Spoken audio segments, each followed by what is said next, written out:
Olá, sejam bem-vindos ao Café Filosófico, esse projeto de extensão da UFRN. Essa temporada a gente está centrado em pensar o desenvolvimento sustentável, que é um dos eixos temáticos do programa de internacionalização da UFRN, da Pró-Reitoria de Pós-Graduação. E a ideia é convidar pessoas e estudiosos, pesquisadores, para falar sobre esse tema desde diversas perspectivas. Hoje a gente recebe Clodomir Barros de Andrade, professor do Departamento de Ciências da Religião da Universidade Federal de Juiz de Fora.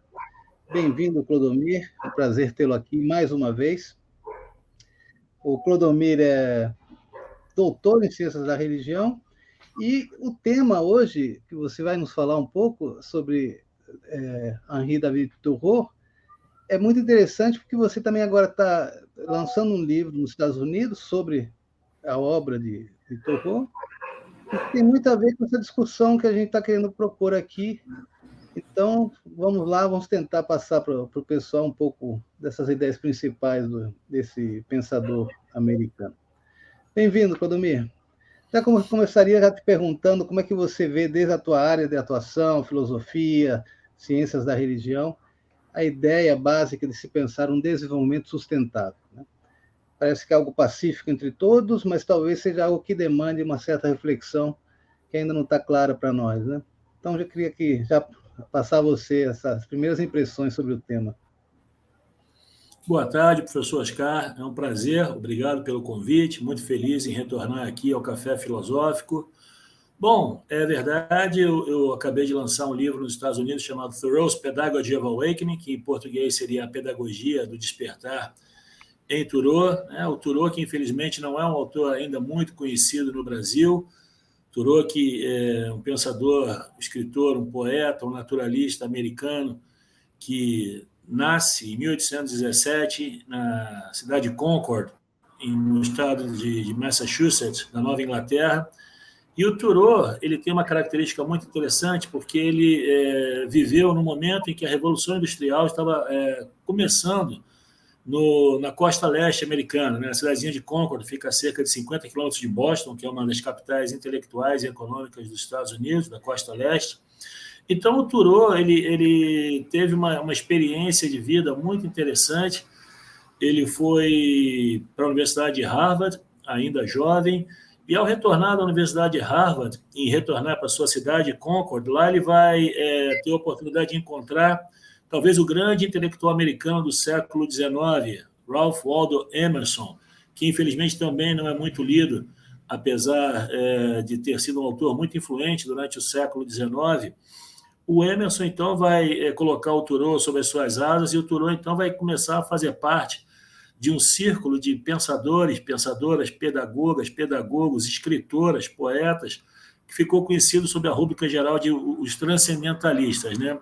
Esse movimento, o transcendentalismo, ou o renascimento americano, ele tem como o seu ponto de fusão a cidadezinha de Concord. Então, Thoreau estava no lugar certo, na hora certa, e quando ele trava contato com esse grupo, esse influente círculo de pensadores e escritoras, ele se torna também uma das figuras principais desse movimento. O Thoreau, né, é bom que a gente fale um pouquinho da vida dele. Ele ficou muito famoso porque ele escreveu um livro chamado Walden, ou A Vida na Mata, porque ele resolve viver às margens do lago Walden durante 2 anos, e inclusive num terreno que pertencia ao Emerson. Ele pede autorização ao Emerson, ele constrói uma pequena cabana e se retira da cidade de Concord para viver em comunhão, em contato profundo com a natureza, naquilo que ele chamava uma situação de fronteira, que a gente vai ter a oportunidade de falar um pouco mais depois, né? Essa intimidade com a natureza em termos de uma pedagogia para o despertar. Nesse sentido, né, o Thoreau está vivendo um momento fundamental da história americana. Ele fazia parte de um movimento abolicionista também, que hoje seria com certeza considerado subversivo, né? Ele fazia parte de um movimento que trazia escravos fugidos do sul dos Estados Unidos e levava esses escravos para a liberdade no Canadá. O estado de Massachusetts faz fronteira com o Canadá, então uma rede de igrejas subterrânea, chamada Ferrovia Subterrânea, era o nome dessa organização, levava esses escravos fugidos para a liberdade no Canadá, passando pela cidadezinha de Concord. O Thoreau, então, ele não é, infelizmente, como eu disse, muito conhecido no Brasil, mas lá fora ele é uma figura de extraordinário alcance, tanto no âmbito das humanidades, como também no âmbito do movimento ambientalista, né? Não seria exagero dizer que o Thoreau é considerado hoje o grande patrono do movimento ambientalista americano e talvez, num certo sentido, também global, na medida em que ele foi um dos primeiros pensadores, né, já no seio da Revolução Industrial, se levantar contra esse modo de produção capitalista organizado, contra essa estrutura escravocrata e também contra o Estado imperial americano, que começava a se desenhar também naquele momento. Thoreau, inclusive, vai preso porque ele se recusa a pagar uma taxa que o governo americano instituiu para financiar a guerra de anexação do norte do México, né? Nós sabemos que boa parte do sudeste americano e do oeste americano foi tomado numa guerra relâmpago contra os vizinhos do sul, México, e o Thoreau se recusa a contribuir com essa ocupação e por isso ele vai preso. O Thoreau, então, ele é uma pessoa que ele é um verdadeiro poliedro, ele é um verdadeiro caleidoscópio, na medida em que as fontes que alimentam a sua reflexão vão desde do darwinismo, né? Ele foi um entusiasta do darwinismo, o darwinismo estava chegando nos Estados Unidos, ele foi um dos seus primeiros defensores. O Thoreau tem um importante legado em termos de uma etnografia dos povos nativos americanos, ele tinha uma ligação profunda com as tribos norte-americanas, inclusive ele morre muito jovem, né? Ele morre com 44, 45 anos de tuberculose, e ele não conseguiu lançar a grande obra dele, que ele dizia que ele estava se planejando a vida inteira para isso, que seria uma grande etnografia das tribos americanas que viviam naquele território da Nova Inglaterra. Ele também tem uma contribuição importante enquanto poeta, ele tem uma contribuição muito, muito destacada como cientista da religião comparativo, né? O Thoreau e o Emerson, nesse sentido também, eles tiveram acesso a uma primeira geração de traduções de textos orientais, principalmente hindus, e tanto o Emerson como o Thoreau eles tiveram condições, então, de fazer alguns comentários extraordinariamente pertinentes sobre o hinduísmo e sobre a espiritualidade oriental, de um modo geral, ainda, né, num ambiente de completo desconhecimento dessas tradições no Ocidente.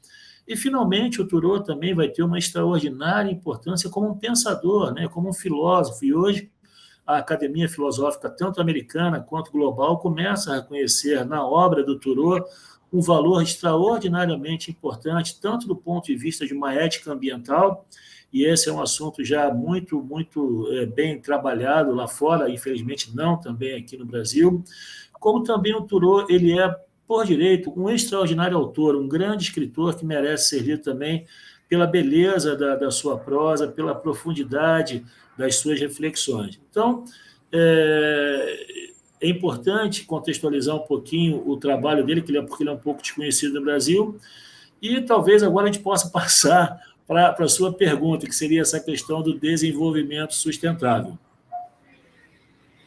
Sim, sim, ótimo. Não, porque uma das coisas que surge quando se fala em Thoreau é essa ideia da desobediência civil, né? E, de algum modo, junto a isso, parece que brota uma ideia de utopia, de se afastar da cidade, de evitar esses modelos de produção, né? No caso aí da nascente sociedade industrial e tudo. E, claro, então a pergunta é o que agora, quase 2 séculos depois, o Thoreau pode nos oferecer, né, para pensar essa questão tão atual, que seria a de se enfrentar essa crise global, né? Ou seja, o esquecimento da Terra, esse pensamento da natureza como um grande posto de combustível, né, para abastecer a qualquer momento, enfim. Gostaria que você falasse um pouquinho dessas coisas exatamente, né?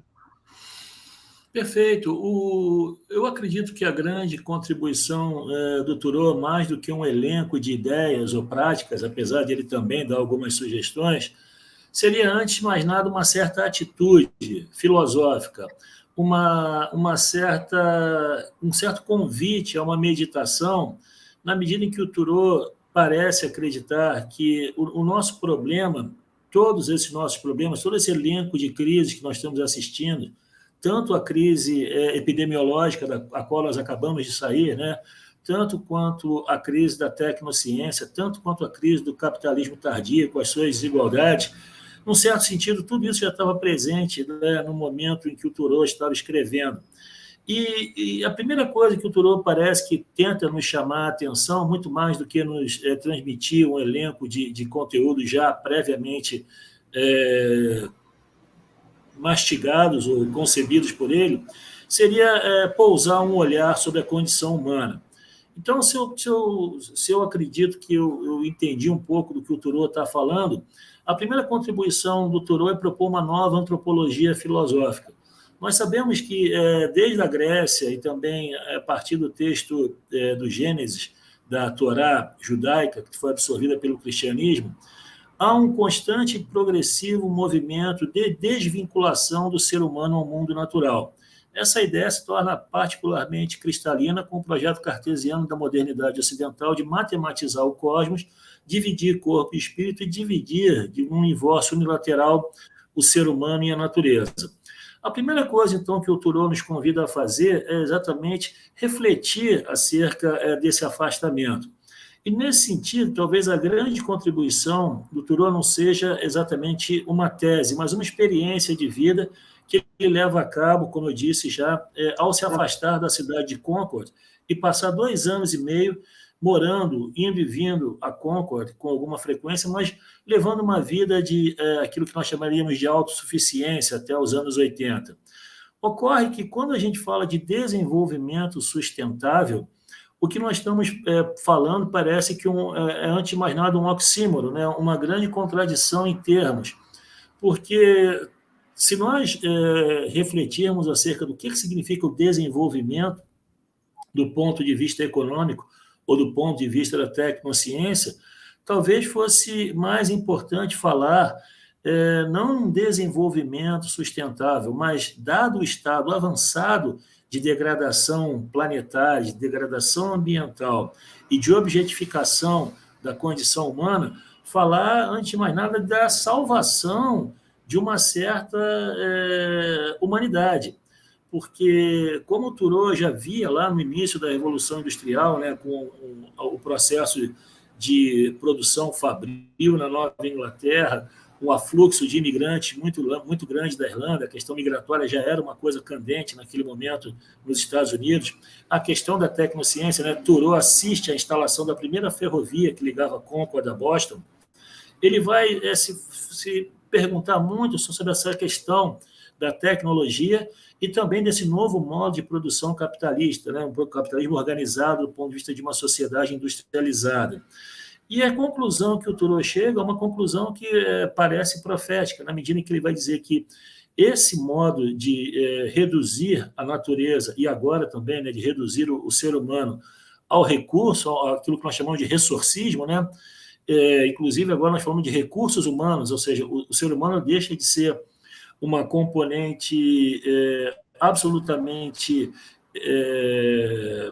única na sua singularidade existencial para se tornar mais um dos elementos no processo de produção do capitalismo tardio. Então, esse ressourcismo, aquilo que o Heidegger muito bem chamou, né, essa transformação da natureza num enorme posto de gasolina, de enorme posto de combustível, inclusive submetendo o ser humano também a essa lógica de um recurso tanto quanto um pouco de ferro, um pouco de madeira ou um pouco de gasolina, isso aí cria as condições de possibilidades ideais para que nós falemos não de um desenvolvimento sustentável, mas de um colapso estrutural de uma certa humanidade como nós conhecemos. Então, eu fico assim muito preocupado quando se fala em desenvolvimento sustentável, porque me parece ser extraordinariamente difícil a tarefa, não só de levar a cabo tal projeto, como também de pensar um projeto como esse, na medida em que, se uma das grandes características do processo capitalista é exatamente a ideia de um crescimento ilimitado, e nesse sentido, supostamente transferindo para todas e todos os resultados desse crescimento econômico enquanto fim de desigualdade, enquanto acesso a consumo, o que nós assistimos, na realidade, é cada vez mais uma concentração extraordinária de riqueza na mão de poucas sociedades, de poucos membros de uma dessas sociedades, e um enorme processo de destruição sistemática do ambiente natural. Então, quando se coloca essa questão de desenvolvimento sustentável, isso me parece já extraordinariamente complicado, porque parece já tomar como o fato decidido e já irrevogável a noção de crescimento. Então, talvez fosse mais interessante, antes de mais nada, antes de colocar essa questão do crescimento sustentável, refletir acerca, primeiro, da nossa verdadeira condição, né, em como seria possível habitar a Terra de modo mais, talvez, racional e razoável, e depois levar a cabo uma reflexão ainda mais profunda, né? Será que esse projeto de crescimento ele é sustentável? Existem limites para uma certa sustentabilidade desse processo? E aí talvez a gente possa começar a enxergar alguns horizontes de ação que talvez nos permitam salvaguardar um pouco do que ainda resta, né? Porque o processo ele parece já estar quase que irreversivelmente fadado a uma lógica que tende ao infinito. Sim. Eu entendo o que você coloca, Miro, e de fato essa é a primeira impressão que a gente tem, né? Ou seja, a gente em vez de um desenvolvimento sustentável, e entendendo essa relação do humano com a natureza, talvez tivéssemos que antes pensar o que seria um envolvimento sustentável com a natureza, né? Como parte da natureza. Você falava na fronteira, no comecinho da nossa conversa, talvez pudesse recuperar um pouquinho essa ideia.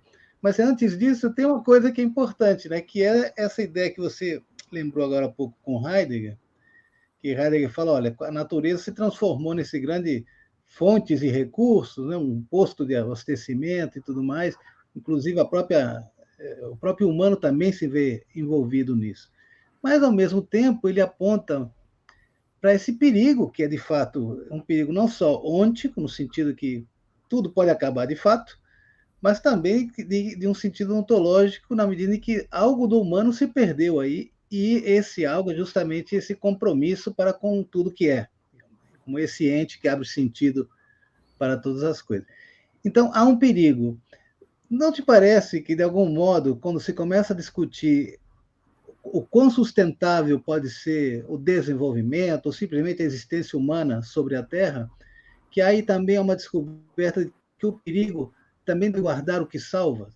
Não seria um primeiro passo para sair dessa sensação, desse sentimento de não sentir-se em casa, a primeiro gesto, né, para tentar outra vez um novo enraizamento junto à natureza? O que você acha dessas coisas? Porque, afinal, no perigo parece que é algo de salvador, né? A gente outro dia falava sobre isso numa das sessões lá do Renatura, né? Que era sobre Emerson, me parece.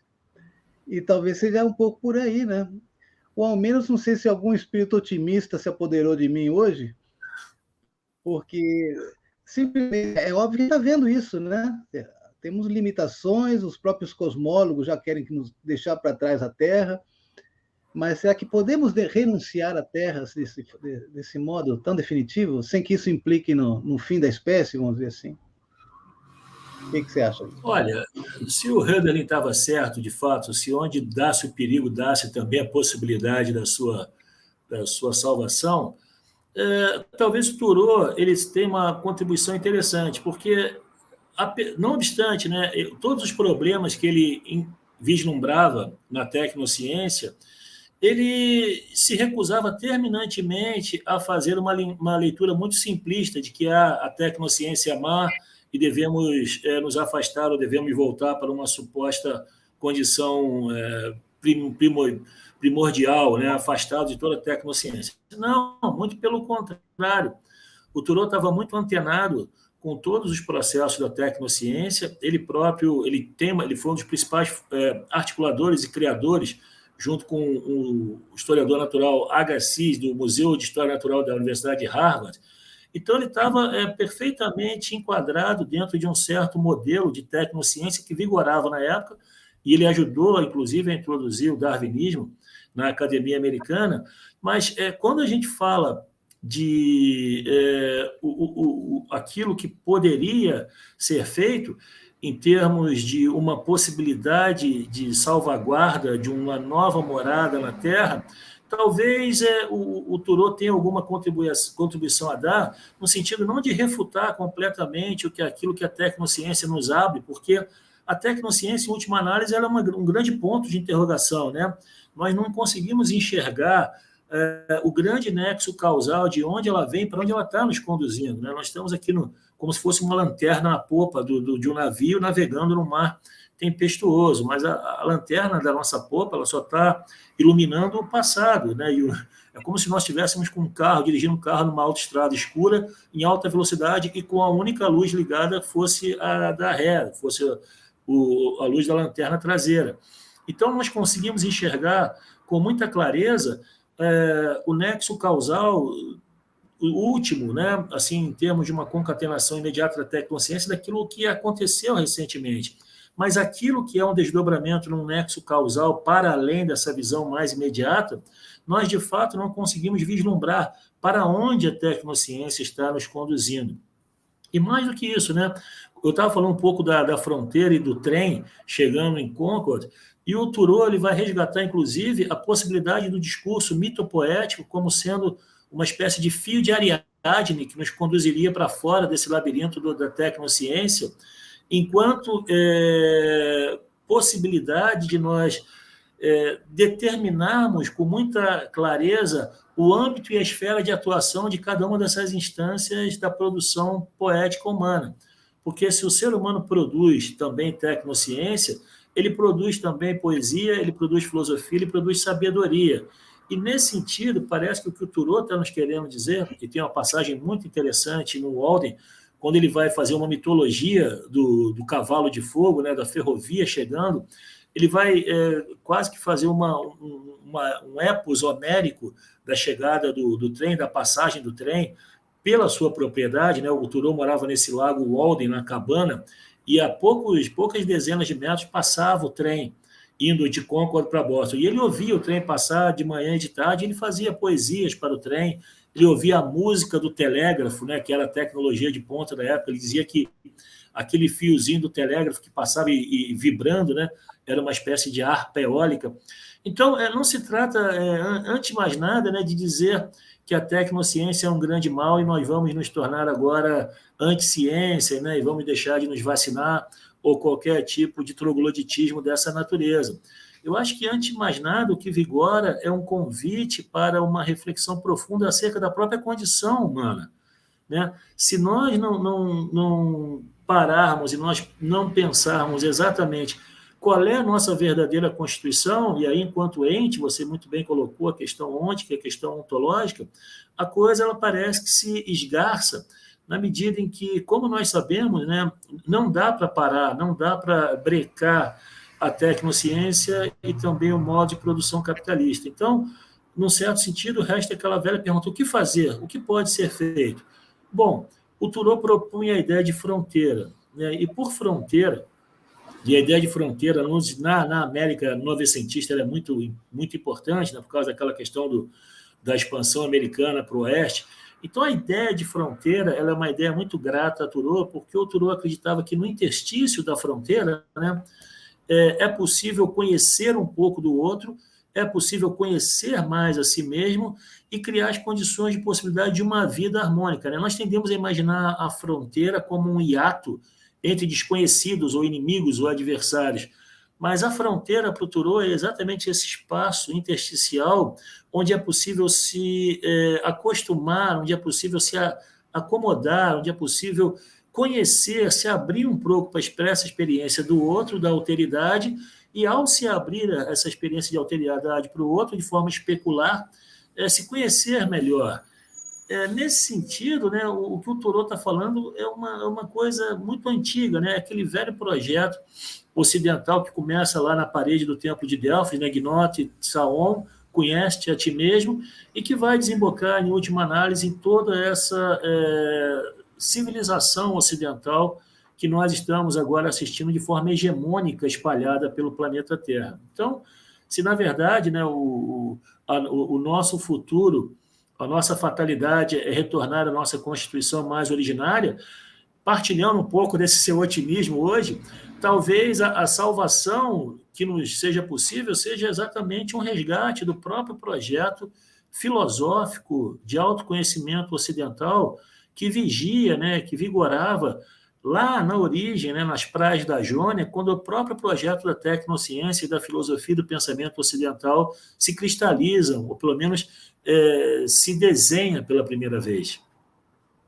Tá, eu agradeço pelo otimismo, mas a questão é que você sugeriu um tema que é justamente esperançador, né? Porque você fala numa pedagogia, ou numa condução, ou numa aprendizagem de um despertar, que é um pouco o que você começou a indicar agora, né? Eu queria que você aprofundasse um pouquinho mais sobre isso, afinal, que pedagogia é essa, né? E que despertar é esse? É reconhecer-se a si mesmo, junto ao todo, aos meus vizinhos, essa coisa toda que tinha Torrô com seus vizinhos. Fala um pouco sobre isso, e essa coisa também da etnografia dos indígenas que você colocava, né? Como é que isso se abria para Torrô também? Bom, como o outro. Como eu disse, né, mais do que assim uma espécie de mapa do que fazer, o Thoreau ele propunha certas experiências, né? E a esse conjunto de experimentos, vamos dizer assim, eu chamo de uma pedagogia do despertar. O Thoreau começa o seu Walden, né, se comparando a um galo. Ele fala assim, olha, eu sou um galo que fica cantando de madrugada bem cedo para acordar os meus vizinhos, para acordar os meus concidadãos desse sono que eles se encontram, né? Os Estados Unidos, naquele momento, viviam um momento de extraordinária euforia consumista, né? O capitalismo redentorista surgia no horizonte histórico do Ocidente como uma forma laica de soteriologia. As pessoas, o americano médio, na época de Thoreau, vivia uma euforia em termos de uma exportação do projeto da democracia americana e acreditava-se que tudo ia melhor nos melhores dos mundos e que tudo iria dar certo no final. Ocorre que vozes dissonantes, né, como Thoreau, já estavam enxergando em Nut, em Botão, em Semente, tudo aquilo que viria a surgir desse duplo comprometimento, desse abraçar do projeto hegemônico da tecnociência e do capitalismo industrial. Nesse sentido, ele vai propor uma série de experiências ou experimentos, né, que podem, num certo sentido, configurar aquilo que eu estou chamando de uma pedagogia. E essa pedagogia, eu acho que está, antes de mais nada, fundamentada naquilo que eu já falei anteriormente, que seria uma antropologia filosófica não nova, mas uma antropologia filosófica originária. O Thoreau tem uma passagem muito bonita que ele fala o seguinte, nós somos natureza, e aquilo mais que nós somos ou pensamos ser, na verdade, vai partir desse dado muito óbvio e imediato, que nós somos seres naturais, nós somos natureza, nós somos physis, ou seja, nós surgimos, nós somos uma das modulações infinitas da natureza, e sendo uma modulação consciente de si, consciente do outro, nós temos essa abertura, então, que nos torna capaz de fazer coisas, de construir, de ter coisas à mão, mas também de repensar a nossa própria condição em termos de expectativas de uma vivência, de uma possibilidade de convivência mais harmônica com essa nossa circunvizinhança natural, com esse mundo natural que nos abraça, seja o mundo natural humano, seja o mundo natural social, né? O Thoreau não fazia muita diferenciação entre cultura e natura, ele acreditava que a cultura era, antes de mais nada, a modalidade humana de se manifestar como fenômeno coletivo, e, nesse sentido, ele propunha, antes de mais nada, uma recalibragem, uma reorientação dessa concepção nossa de uma certa antropologia filosófica que, num certo sentido, nos coloca acima ou fora do mundo natural. Nesse sentido, o que ele vai encarecidamente nos pedir é uma atenção permanente, né? Isso eu chamo de perspectivismo. Ele vai pedir que nós enxerguemos os fenômenos de uma pluralidade, de uma plétora de perspectivas diferentes, não no sentido de um acúmulo total, totalizante de informações, mas com a possibilidade de explorar e saborear várias perspectivas do mesmo fenômeno, de tal ponto em que seja possível reorganizar ou reestruturar essa nova visão da nossa própria natureza, tanto em relação ao outro humano, como ao outro natural. Uhum. Bom, não parece coisa pouca, né? No sentido que é preciso abrir-se a uma nova compreensão ou resgatar uma compreensão de natureza pré-moderna ou pré-metafísica, se quiser. Isso, sem dúvida. E daí você falou a questão dos nativos americanos, né? Esse interesse do Thoreau pelas sociedades não hegemônicas ocidentais não se dava só no âmbito das tribos norte-americanas, né? O pensamento hindu, o pensamento chinês, né? A mitologia grega, os gregos, eu digo lá no livro, né, que o Thoreau é um grego, né? Porque o critério último de beleza, de verdade e de sabedoria para o Thoreau havia sido alcançado na Grécia. E a mitologia grega para ele, e as mitologias de um modo geral, e o discurso mito-poético, a linguagem mito-poética para o Thoreau era exatamente uma pedra de toque decisiva para se pensar a própria condição humana, porque para ele, né, natureza, ela possui uma linguagem. Esse hieróglifo que a natureza nos dá a todo momento, ele traz cifrado uma presença do sagrado. Então, para Thoreau, quando nós nos debruçamos sobre o mundo natural, nós, na verdade, nós estamos nos debruçando sobre o corpo da divindade, ou de uma divindade.